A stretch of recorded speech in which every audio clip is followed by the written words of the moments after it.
Est-ce que le MMA est plus dangereux que la boxe anglaise? Non, merci, au revoir.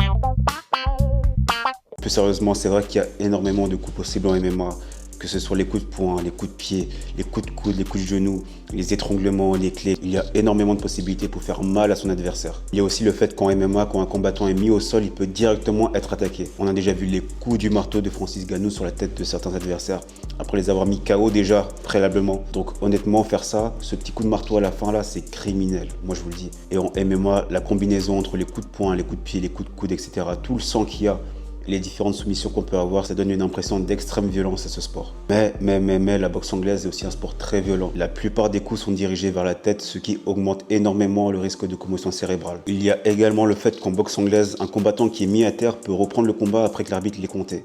Et ça augmente le risque de commotion aussi parce qu'il peut être KO une fois, revenir, KO deux fois, revenir et ainsi de suite. Et après le combat, il est dans un état, mon pote. C'est pour ça que beaucoup de combattants de boxe anglaise, ils finissent soit avec des problèmes d'élocution, soit avec des maladies comme Parkinson ou des choses comme ça. Et si je ne me trompe pas, au niveau des statistiques, il y a des études qui ont montré que la boxe anglaise présente un taux élevé de blessures graves. Il y a eu pas mal de morts quand même en boxe anglaise comparé au MMA. Au MMA, je suis pas sûr qu'il y en ait eu déjà ou peut-être que je n'ai pas entendu parler. En tout cas, en boxe anglaise, il y a déjà eu pas mal de morts décomptées. Conclusion, quel est le sport le plus violent? Ça dépend des critères, je dirais. Si on prend les critères visuels, le MMA paraît plus violent. Mais par contre, si on regarde sur le long terme, il y a moyen que la boxe anglaise soit bien plus violente que le MMA. Et toi, dis-moi ce que t'en penses. Donne-moi ton avis en commentaire avec des arguments, s'il te plaît.